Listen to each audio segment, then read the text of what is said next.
Hey, Kyle here with whenthehouseyoulove.com. I just bought a house in one of the worst housing markets that we've seen in the past few years. And frankly, I'm not worried at all because I followed a 3-step plan to make sure I'm ready to buy in any market and ride the wave of this volatile housing market. And really, you should be able to feel that way too, because it is exhausting to feel like you have to be some sort of savvy investor to be able to buy a home, because ultimately buying a home isn't primarily about making money. Like, don't forget, to make money when buying a home, you have to be able to sell the home or rent it out. If you're living in the home, you don't get to see the financial benefit of that unless your mortgage payment is lower than your monthly rental payment that you did have. So because of that, buying your primary home is primarily about the lifestyle change and not investing choices. Can you make money when you sell your home? Absolutely, that's a possibility, and use that money to purchase a bigger home or save more money or put it into debt or whatever you want to do. But you're not going to make this big, massive amount of money just by purchasing a home by doing it right. Even if you time the market all the way to the bottom and you buy it, you don't get to see the benefit of that financially unless you sell the home or you rent it out. And look, I know how scary it is to purchase a home when it seems like so much is working against you. Again, I bought just a couple months ago, with home prices being unknown in the future and interest rates that keep making payments higher and higher. What I want to do is I want to show you why I'm not worried. 3 steps that I followed so you don't have to be fearful stepping into the market, and you can be confident that you'll be okay no matter which decision you make and what the market is doing. And it'll help you be more comfortable moving forward with saying, I either want to wait out this market or I want to move forward and purchase a home. Okay. So first of all, it's helpful to note that I'm a mortgage advisor. I'm licensed in all 50 states and I have a team that can work with you if you'd like help. But I'm following my own advice. Okay. I'm not just sitting here telling you you should buy a home because I'm in the industry of that. I'm telling you this because this is what I did. I just purchased a home a couple months ago, and I want to help you see my thought process of why I was comfortable buying a home, even amongst all the fire thumbnails that you're seeing on YouTube.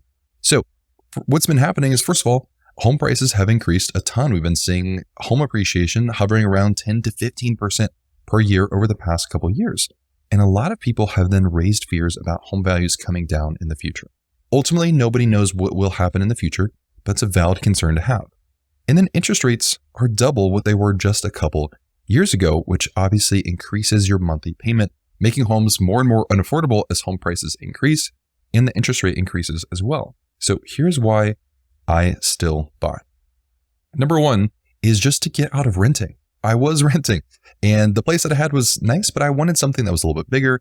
I wanted really a lifestyle change with where I was living. So if we're looking into the future over the next 10 years, the cost of renting for me, I was paying about $900 a month in rent, which is pretty average in where I live.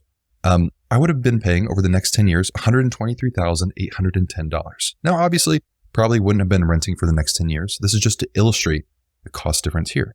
So it would have cost me this much money. Then over 10 years compared to buying a home, it would only cost me $54,000 to own a home. And that's in the loan costs, things like closing costs, taxes, homeowners insurance, and all of that here. So you can see it's a lot cheaper to own that home compared to renting. And the way that I found all this math is I have a calculator that I built. You can just go to whenthehouseyoulove.com/advisor. You can compare loans, compare renting situations, and it helps you take a look at that. Okay. So primarily was to get out of renting. I wanted to be able to own a home and to gain appreciation and amortization on that home.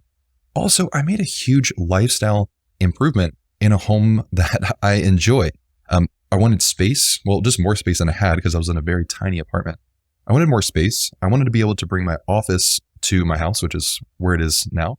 I also wanted to be able to have more space to entertain friends and have my family over, where I really couldn't do that in my apartment. So you can see, primarily, buying a home for me was more about the lifestyle change of owning a home, being comfortable that I can do whatever I want with it, compared to being in an apartment. It just so happens that the math also follows suit, where owning a home is more beneficial in my situation. Also, what's really interesting about buying over renting is that you gain appreciation and amortization, which I'll explain in just a second. So I rented over the past 2 years at just one spot. And in that time, I paid $21,600, okay, through just rent cost. I will never get that money back.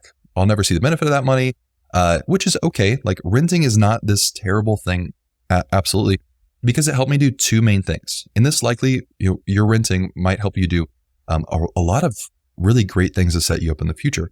Not only can it help you do things like maybe you're saving money for a down payment, maybe you're working up to get a higher income with a different job. Maybe you just need some time and you're not ready to buy right now. Maybe you're working on credit. That's perfectly fine. Renting is not bad at all. This is just what happened in my situation. Primarily for me, the two biggest benefits of spending these past 2 years renting was one is I needed time to explore different neighborhoods. Real estate is not a national thing. And it's not just really a city thing. There's all these little neighborhoods in your city that are going to change both in price and also they're going to be different in terms of if you actually want to live in those pockets of that neighborhood. So for instance, in my city, there's probably 8 different pockets of neighborhoods. Some of them great, some of them not so great. There's definitely ones I don't want to live in, and there's ones I do want to live in. But it wasn't until I lived in the city and rented that I was able to actually see, oh, these are the neighborhoods I like to be in because it's close to the things I want to do. These are the neighborhoods I don't want to live in because maybe the home values don't appreciate as much than I would like to. Also, for me, I needed to work on income for a loan approval. Okay. So this might be your situation. Maybe you're not ready or not able to be qualified for a loan right now, maybe because of your income or how much money you have, or because of your credit situation. Renting allows you still a space to be able to live while you work on those things to move forward to buy a home. Okay. And personally, I needed a little bit longer of time on the job to be able to qualify for a loan. So buying gives you two primary benefits. It's appreciation and amortization. Appreciation is when your home value increases over time. The 50-year average of appreciation in the US, excluding the past 2 years of insane appreciation, has been 4%. That means year over year, the average home increases 4% in value. Okay, so a $200,000 home turns into a $208,000 home the year after, and then 4% on top of that, 4% on top of that. That's what home values have been doing historically over the past 50 years. With amortization, what ends up happening is a portion of your mortgage payment actually pays down the loan. So you do pay quite a bit in interest, but when you rent a home, none of that gets to go back into your pocket, so to say. But when you buy a home, what ends up happening is part of that money that you pay in your mortgage goes to the equity of your home, meaning that if you sell it in the future, you get that money back. Obviously, you pay interest on that as well. So I believe when you're looking to buy a house, the more calm you have, the better decisions you're going to make moving forward. That's why you're watching videos just like this, okay? So it's easy to get caught up in the negative news about buying a house. Like, why do you think so many thumbnails are filled with pictures of fire? Primarily because it gets clicks, because it really brings up a lot of emotions in people and they want to know what's going on. And don't get me wrong, this is a really tough market to buy in. And it's valid when people have concerns about home values, increasing now and then potentially going down in the future. And also how much home unaffordability has picked up as well.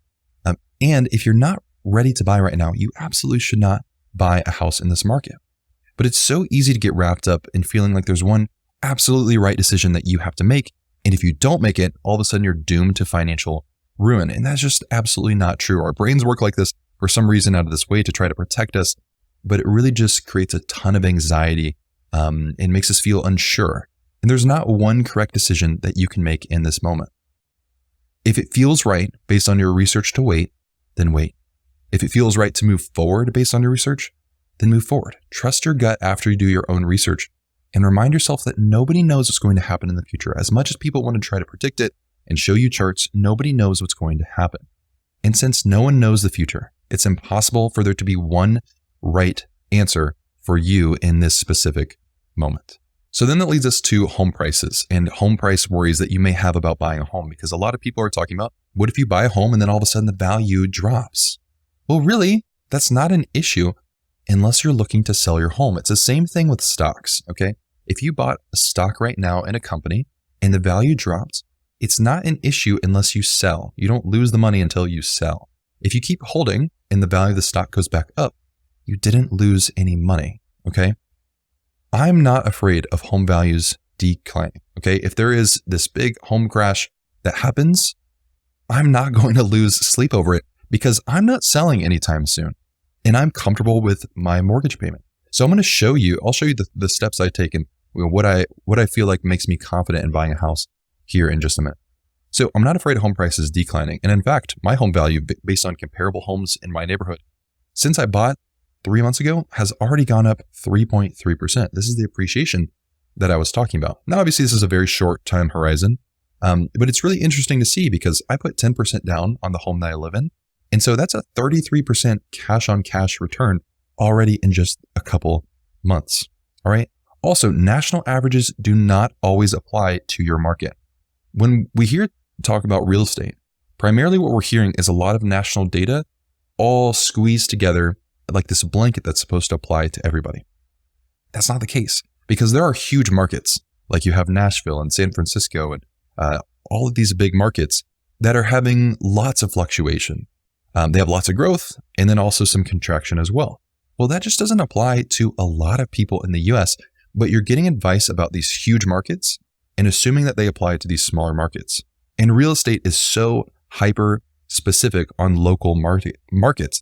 And that's why I think you need to understand the pockets in your neighborhood. I'm not worried about what San Francisco is doing because I don't live in San Francisco. The market that I live in is completely different than that market. And so I'm not worried if home values are decreasing in San Francisco because I know where I live, they're not decreasing. And I know the pocket neighborhood that I live in is growing a ton. And our city is putting multiple millions of dollars into this neighborhood. That's what I'm more worried about than what's happening in some other city with a market that doesn't impact me at all. Okay. You cannot time the market. I made this video that I'll link here at the end called How to Survive 5% Interest Rates no matter what happens. Since then, interest rates have gone up to close to 7% and they come back down to 6.5%. But in here, I show you a couple of charts where if you bought at the peak of where home values were, and then we saw that decline, the longest time it took for you to break even on your money was 6 years. Meaning that if you stayed in your home for longer than 6 years, you would not have lost any money. Okay. Sometimes there's this fear that home values are going to decrease and you're going to lose tons of money. It only happens if you sell at that lower time frame. If you hold on to it for longer, history has shown us that the prices do go up.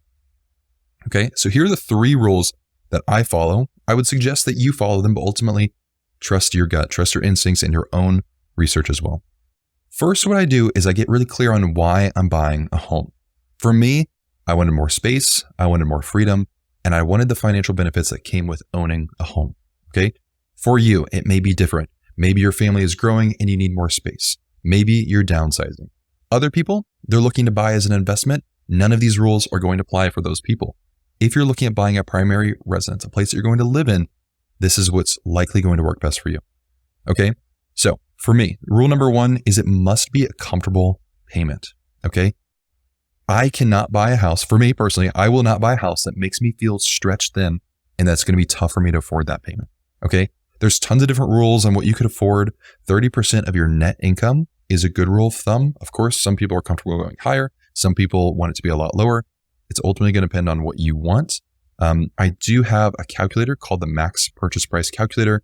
The link is in the description. You can also go to winthehouseyoulove.com/maxprice. And in here, it walks you through an affordability dashboard. So you can enter your down payment, your income, any debts that you have. So in it will show you a whole affordability dashboard that will show you an estimated purchase price, monthly payment, walk you through different payment levels, and then also show you estimates on things like utilities and maintenance costs as well, if you're interested. Also, my rule is I have to plan to live there for at least 5 years. This is going to help me kind of weather those downturns if they happen. If you're looking to sell within 3 years, buying a home probably isn't for you at the moment because it exposes you to a little bit more risk. Also, my rule of thumb is I need to have at least 3 months of reserves. What reserves are, it's your monthly expenses, kind of your survival number. What do you need to, what does it require each month for you to be able to pay all of your bills? Your future mortgage payment, your electricity, gas, groceries, any money that you spend eating out, everything that it costs for you to survive. You need to have at least 3 months of that in your bank account after you pay the down payment and closing costs for a home. Okay. 6 months is even better, but this gives you a nice buffer in case something does happen. You don't have to draw on like credit cards to make that payment.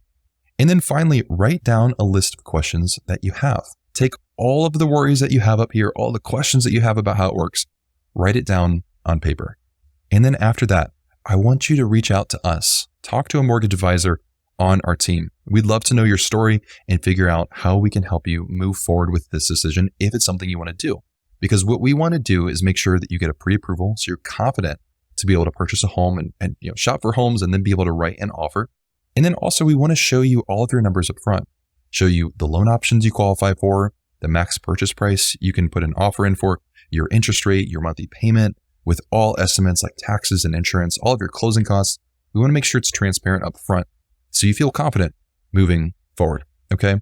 So if you want to learn more about can you survive a market crash, you can watch this video right